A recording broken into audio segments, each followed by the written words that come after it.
Sveiki visi, mes esame Podcast Nesveikas ir šiandien su jumis aš Tomas. Aš Augustė. Taip pat šiandien turime gerbiamą svečią, jaunimo linijos savanorę Rusnę. Tai prašysime, kad truputėlį pristatytume apie save. Tai sveiki, esu Rusnė, šiuo metu esu 3 kurso psichologijos studentė VDU ir taip pat savanoriauju jaunimo linijoje. Tai jaunimo linijoje šiuo metu teikiu emocinę paramą ir dar šiais metais pradėjau ruošti savanorius, tai esu besimokanti savanorių mokytoja. Supratau, ir šiandienos tema labai artimai turbūt susijusi su tavo darbu ar savanorystė jaunimo linijoje. Tai būtent savižudybės prevencija ir emocinė parama. Tai galbūt pirmiausia pradėkime nuo kaip jaunimo linija veikia, kaip atrodo ta emocinė parama, kurią galbūt suteikia jaunimo linija ir labiau bendrai apie kas tai yra. Tai gal taip trumpai tariant, tai jaunimo linija yra visų pirma nevyriausybinė organizacija, kuri paremta, iš esmės savanorystės principu. Tai jaunimo linijoje yra plėtros vadinami savanoriai ir yra savanoriai, kurie yra atsakingi už emocinę paramą. Taip trumpai apibūdinus, kas tai jaunimo linija. Jaunimo linijos pagrindinė funkcija yra teikti emocinę paramą. Tai emocinė parama yra iš esmės gebėjimas suteikti žmogui erdvę, išsakyti ir išbūti savo jausmus ir tiesiog pabūti su tuo žmogum čia ir dabar, kaip jisai jaučiasi. Tai gal paprašiau suprast, kas tai emocinė parama dar per tokius neiginius tam tikrus. Tai emocinė parama nėra patarimų dalymas. Emocinė parama nėra mėginimas pakeisti žmogaus gyvenimą ar tikėtis, kad dabar jis čia paskambino jaunimo liniją, aš su juo pakalbėsiu ir, žodžiu, viskas vėl bus gerai tam žmogui. Ar jisai sakys, kad man dabar šitas pokalbis padėjo. Tai emocinė parama yra toksai labai jautrus ir subtilus menas, kai tiesiog būni čia su žmogumi taip, kaip jam tuo metu būnasi ir taip, kaip būnasi tau. Aš labai gražiai pasakai, subtilus menas, aš norėčiau tokio asmeninio klausimo tau suteikti, tai kaip nusprendei būtent prisijungti į šią veiklą, kas tave galbūt paskatino ar kažkas nutiko ar panašiai? Aš iš tikrųjų jaunimo liniją prisijungiau dėl labai praktinių tikslų, nes žinau, kad noriu studijuoti psichologiją. Gerai, man buvo 16, nusprendžiau, kad noriu studijuoti psichologiją. Ką aš noriu daryti su ta psichologija? Aš noriu konsultuoti žmonės, aš noriu būti psichologė, psichoterapeutė, stereotipinis psichologo vaizdas. Absoliučiai.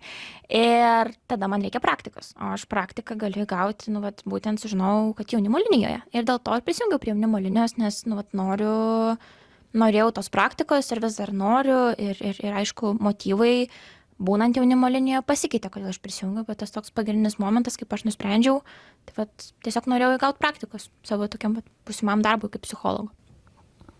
O tu sakys? Dėl emocinės paramos, čia yra toksai, kaip pasakyti, būtent kažkoks skyrius, kur tu orientuojasi, ar kaip suprasti, kad tas būtent į tą akcentuojasi, kas privedė prie šito, ta būtent emocinant ten gilintis ir panašiai, kas privedė prie tokio. Ta prasme, turiu menį, kodėl aš būtent pasirinkau emocinę paramą teikti?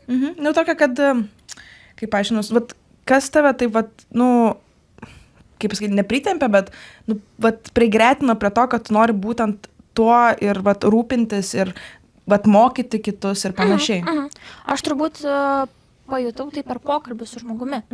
Nes tiesiog, kai esi pokalbė su žmogumi, kai teikėte emocinę paramą, nenaudoji, pavyzdžiui, aktyvaus klausimo įgūdžius.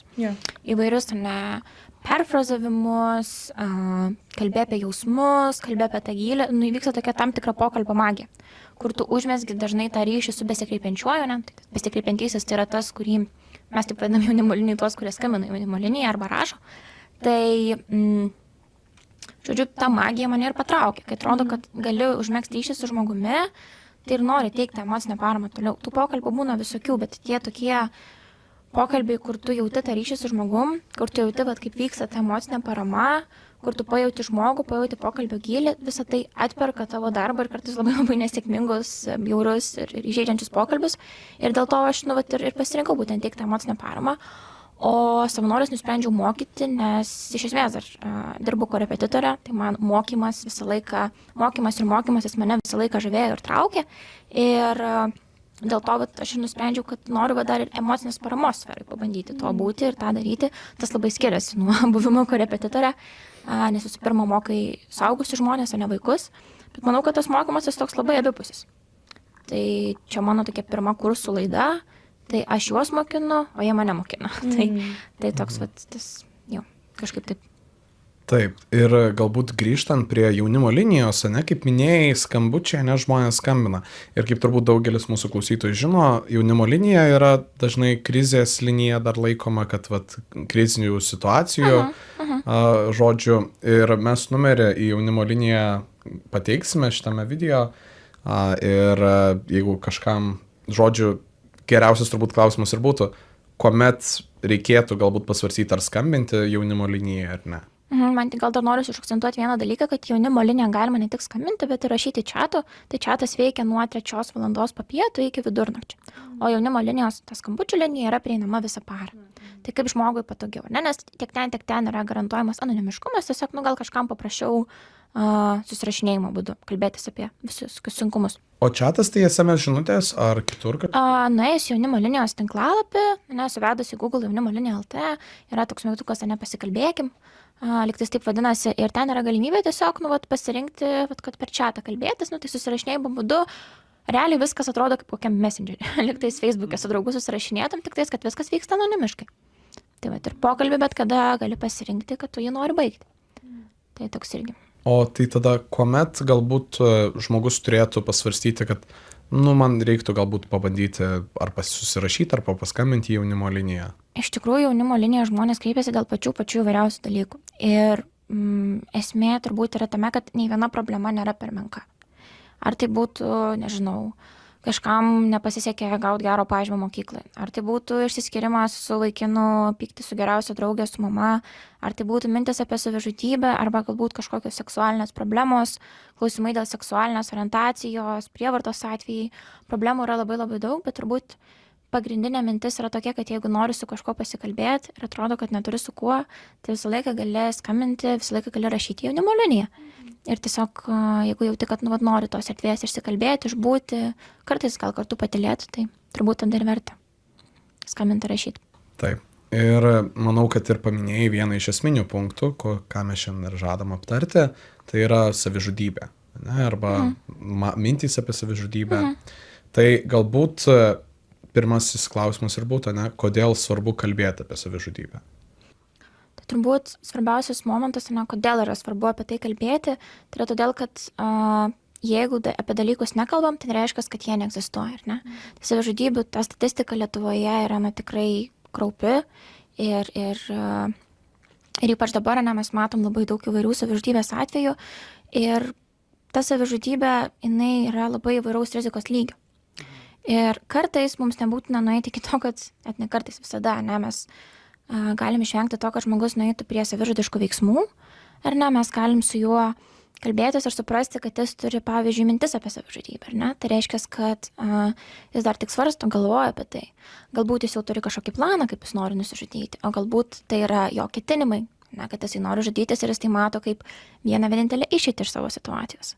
Tai jeigu mes apie tai kalbame, mes galim tada sužinoti, kokiam rizikos lygiai yra tas žmogus ir tada jau automatiškai teikti kažkokią emocinę paramą, kaip jaunimo linijos, o ne savanorė, pavyzdžiui, aš galiu tai daryti, kaip tiesiog žmogus ir psichologijos studentė, tuomet aš galiu irgi būti šalia to žmogaus, galbūt nukreipti pas kažkokius specialistus. Jo, o dabar tiesiog įdomu sužinoti, kokie galbūt yra pagrindiniai tie visos rizikos faktoriai, kurie galbūt atskleidžia, ar būt kažkaip žmogus, ar kad draugas, ar nežinau, šeimos narys galėtų kažkaip atkreipti labiau dėmesį ar suprasti, kad tas žmogus, jam yra rizika, kad jis galvoja apie savižudybę ar galbūt masto kažką daryti. Kokie yra tie tokie signalai apie žmogų?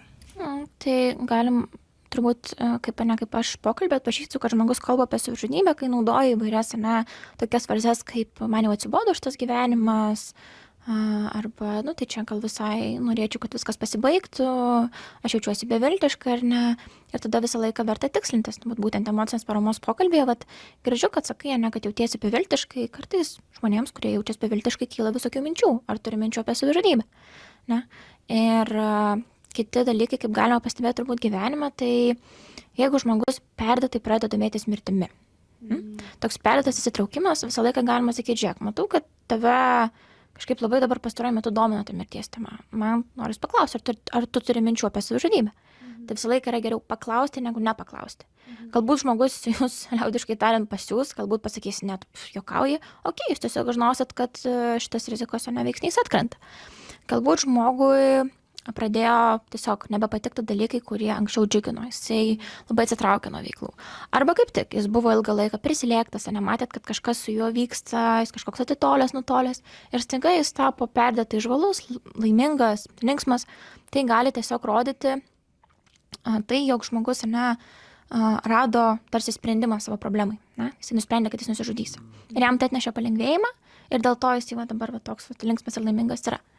Tai turbūt, tiesiog svarbu turbūt pastebėti, tokius dalykus, atkreipti dėmesį į žmogaus nuotaikos pokyčius, susidomėjimo pokyčius, perdėtą susidomėjimą mirtimi ir tiesiog drąsiai ir apie tai kalbėtis. Ir aišku, sakyti, kodėl tokios mintis kyla, kodėl to klausi.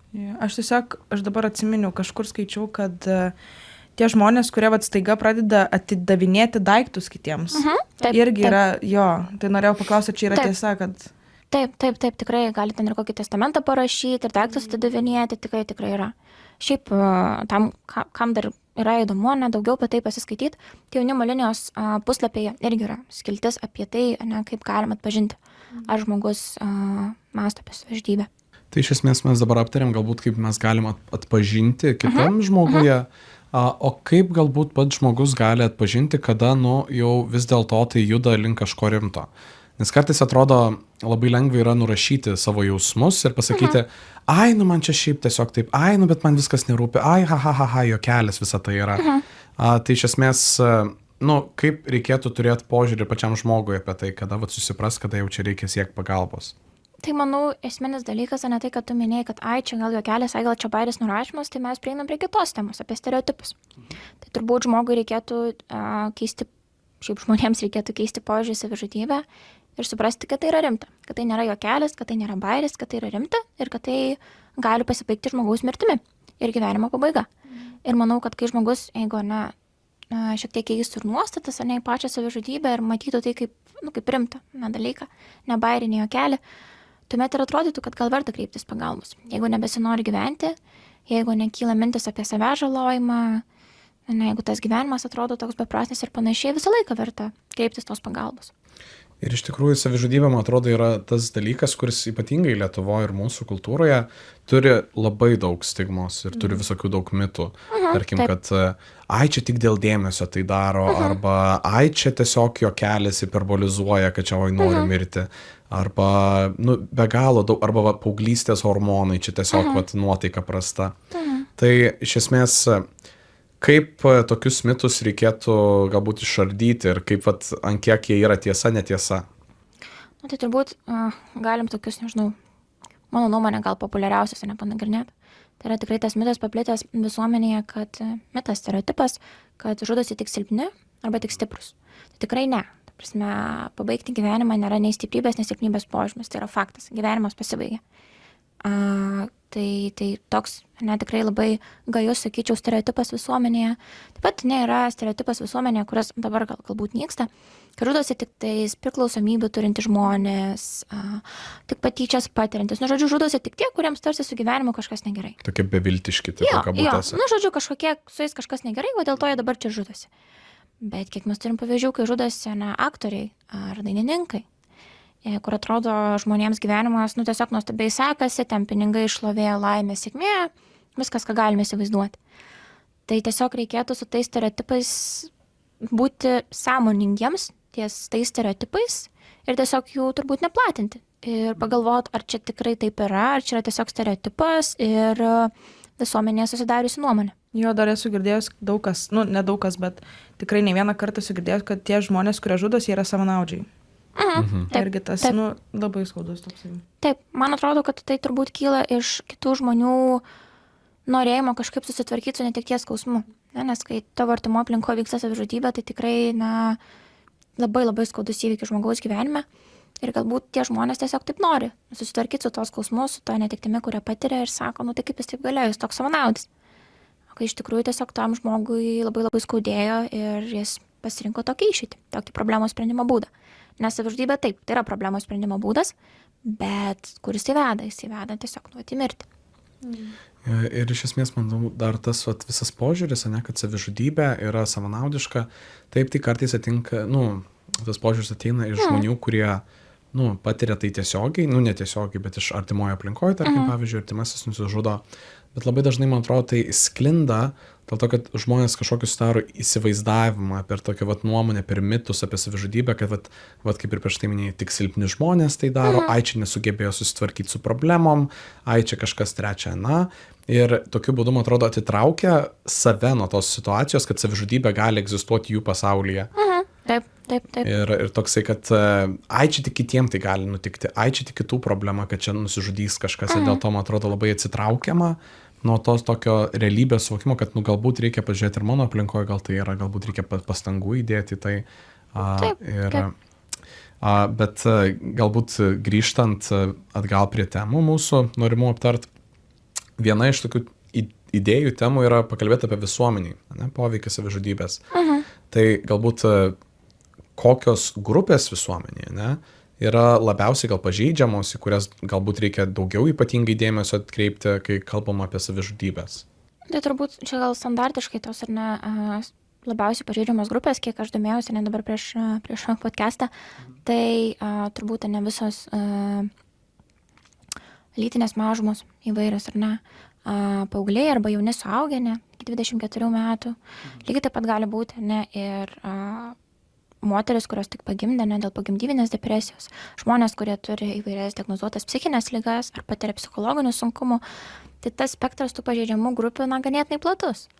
Nes taip, pažeidžiama grupė yra žmonės, kurie patiria ir priklausomybės, ar ne, bet tai nereiškia, kad jie būtinai žudysis, tiesiog jie yra toje rizikos grupėje.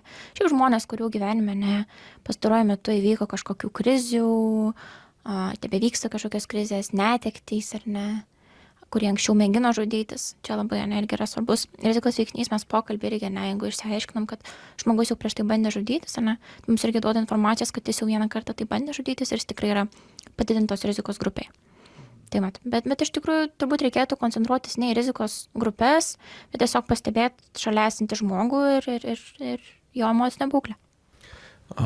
Aš esu iš tikrųjų tokį girdėjęs galbūt mitą, kad jeigu jau žmogus nusprendė žudytis, tai jau nusižudys. Ir kad iš esmės nieko pakeisti apie tai neįmanoma. Kiek tai yra mitas ir kiek tai yra tiesa? Žmogus nusprendė žudytis ir nieko negali pakeisti. Na taip, iš esmės nieko pakeisti negali, nes sprendimas yra pačio žmogaus. Jeigu žmogus nusprendė žudytis, tai yra jo sprendimas, jo pasirinkimas. Bet ką mes galim pakeisti, mes galim kalbėti su žmogum. Kodėl jis nori mirti?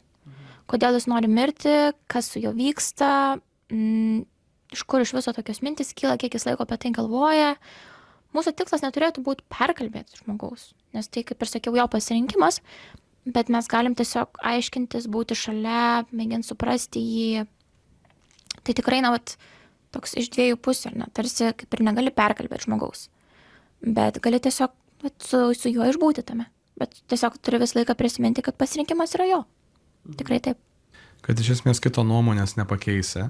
Jeigu jau jisai nori, tai turbūt ir tai padarys. Jo, tikrai taip. Bet aišku, verta galbūt bandyti suteikti tą tokią paramą ir einant prie kitos mūsų dalies šito pokalbio, tai yra emocinė specifiškai parama.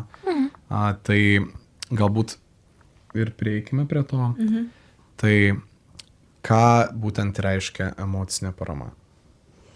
Tai emocinė parama, turbūt kaip ir minėjau, tai yra tiesiog žmogaus išklausimas, tai tas žmogaus išklausimas, tai reiškia, kad mes jaunimo linijoje nedalinam patarimų, nemėginam išspręsti dalykų už žmogų.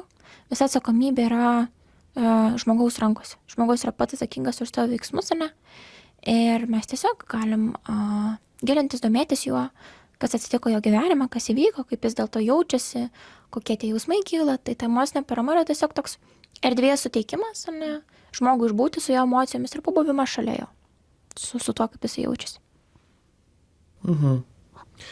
Ir galbūt aptarkime ir tai būtent kokiais momentais, ir kada, kaip taisyklingai galbūt tai daryti, gal tas klausimas yra, nes labai, man atrodo, dažnai yra ypatingai žmonėm, kurie nėra kvalifikuoti, kurie neturi to patirties, vat, ar tai būtų tėvai su vaiku, kuris rodo ženklus, kad galbūt svarsto apie savižudybę, arba ženklus, kur tiesiog jiem nėra gerai šiuo metu, ar tai būtų vaikai, kurie pastebi savo vyresniuose tėvuose panašius ženklus. Labai dažnai yra nelengva tą emocinę paramą suteikti, ypatingai jeigu žmogus yra priešiškas tam. Ne, pavyzdžiui, kad, vaiko atveju, ne paauglystė, tėvai bando suteikti emocinę paramą ir vaikas, eik iš mano kambario, arba vaikas net nenori į tą eiti, kad tema, nes nejauku galbūt yra. Kaip prie to prieiti tokiu būdu, sakykime, gal optimaliausių kabutėse būdu? Man atrodo, būtent mano asmeninė nuomonė, kad emocinė parama ir jos teikimas prasideda iš abiejų pusių. Tai yra abiejų žmonių atsakomybė.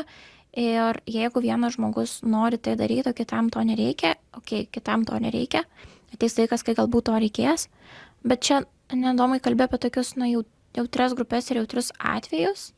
Būtent apie paauglius, apie šeimas, Tai turbūt, jeigu kalbant iš mano perspektyvos, čia tiesiog reikėtų mėginti kalbėtis ir pasakyti, kad man rūpi tai, kaip tu jautiesi, aš matau, kaip tu jautiesi, ir tiesiog jau kreiptis pas specialistus, nes pačiam suteikinėti kažkaip emocinę paramą, ypač kaip minėjai, nesikvalifikuotas, tai pridarysi daugiau žalos negu naudos. Jo, tik norėjau paminėti, kad ko galbūt reikėtų vengti, kad ko reikėtų nesakyti galbūt, ar kažkaip veiksmais neparodyti tam žmogui, kuriam galbūt yra kažkas negerai, ar jaučiasi jisai blogai, nes yra labai lengva kažkaip kažką ne to pasakyti, kad žmogus dar labiau užsiskleis. Ir dar labiau galbūt nenorės šnekėti apie tai. Aš manau, kad čia tokia irgi girdžiu, tokia baime, kad jeigu kažką netaip pasakys, ir jis dar labiau užsiskleis. Tai čia reikia labai daug drąsos kalbėtis apie savižudybę. Ir turbūt nėra nei vieno paruoštuko, kuris pasakytų, kokią frazę privers žmogų atsiverti. Privers, atsakau, nes kai mes bandome teiti iš tokios perspektyvos, kad aš privalau, aš turiu, negirdim kito žmogaus, ko jisai nori iš mūsų ir ko jam reikia, tai tada taip ir atsitinka, kad aš privalau tą emocinę paramą suteikti ir tai padaryti. Bet turbūt esminis momentas, šiaip iš asmeninės patirties, kad žiūrėti žmogų rimtai. Į tai, ką jisai mums sako, žiūrėti rimtai, su atjauta, su rūpesčiu, kad aš girdžiu tave, aš matau tave, man tai atrodo rimta ir mes galim tai išspręsti ir bandyti spręsti tai kartu.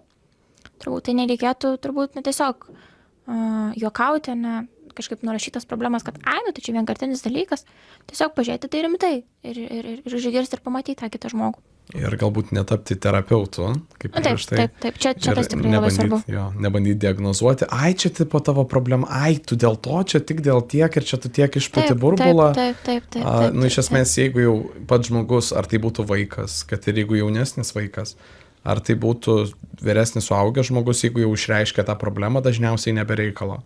Tai galbūt iš karto į tai ir žvelgti rimčiau ir galbūt siekti, jeigu įmanoma, kažkokios tolimesnės pagalbos. Taip, žinoma, ta prasme net aš, nors ir esu ten baigus emocinės paramos tos kursus, jeigu aš matyčiau, kad pavyzdžiui kažkam iš mano draugų ar artimų žmonių, matau, kad gal turi tas mintis apie savižudybę, aš tikrai nepulčiau jo, liaudiškai tariant, coachinti ir bandyti suteikinėti emocinę paramą, tikrai ne, nes šiaip jaunimo linijoje yra tam tikra ir etikos nuostatos, tam tikros, kur mes negalim teikti emocinės paramos už jaunimo linijos ribų, ar ne?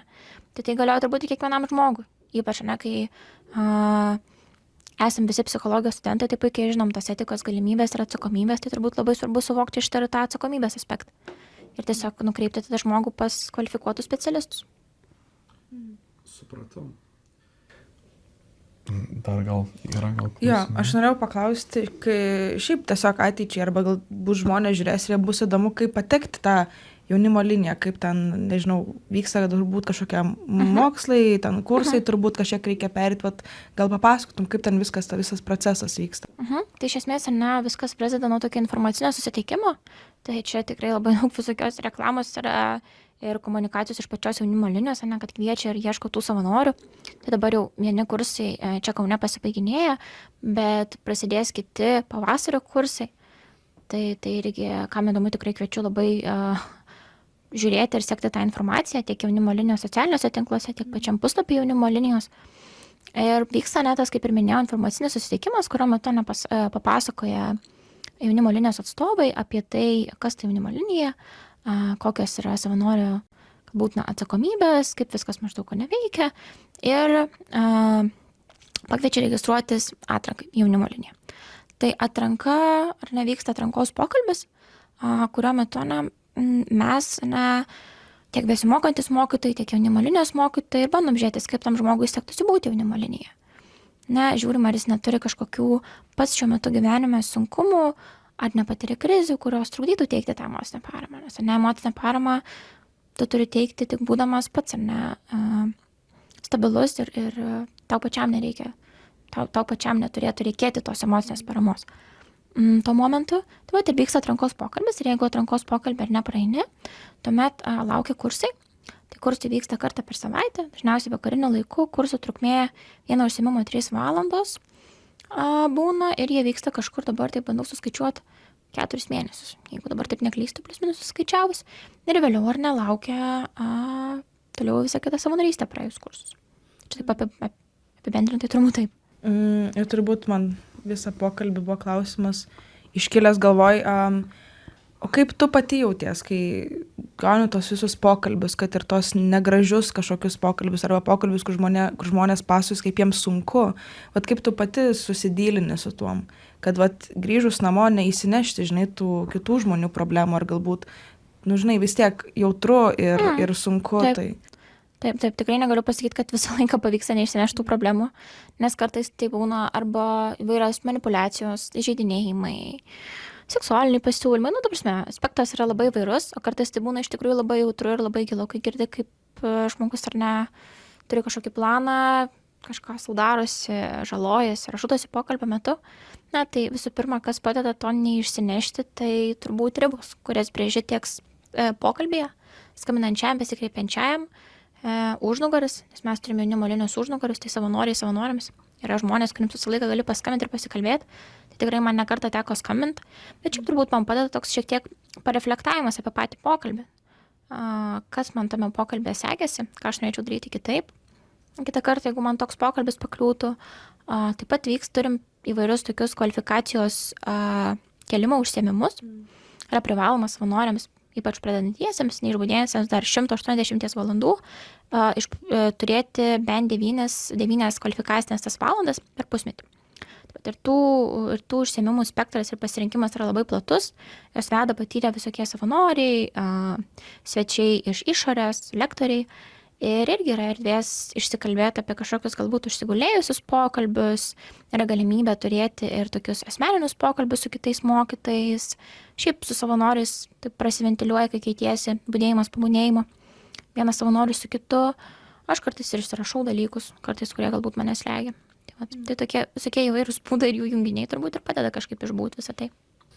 Taip, ir tuo pačiu mes norime padėkoti tau, kad pasidalinai apie savo patirtį ir išvalgas ir kaip vis dėlto veikia ta jaunimo linija. Galbūt sukundai kažkokius ateities savanorius, psichologus ar ne, kad galbūt prisijungti jūsų gretas. Ir taip pat norime pranešti mūsų žiūrovams arba klausytojams, kurie susiduria su emociniais sunkumais arba turi artimųjų aplinkoje, kurie susiduria su tuo, kad drąsiai galima kreiptis į jaunimo liniją, duotuoju numeriu ir turbūt šiandienai bus tiek. Tai dar kartą dėkojame jums ir iki kito karto. Bučkis! Bučkis.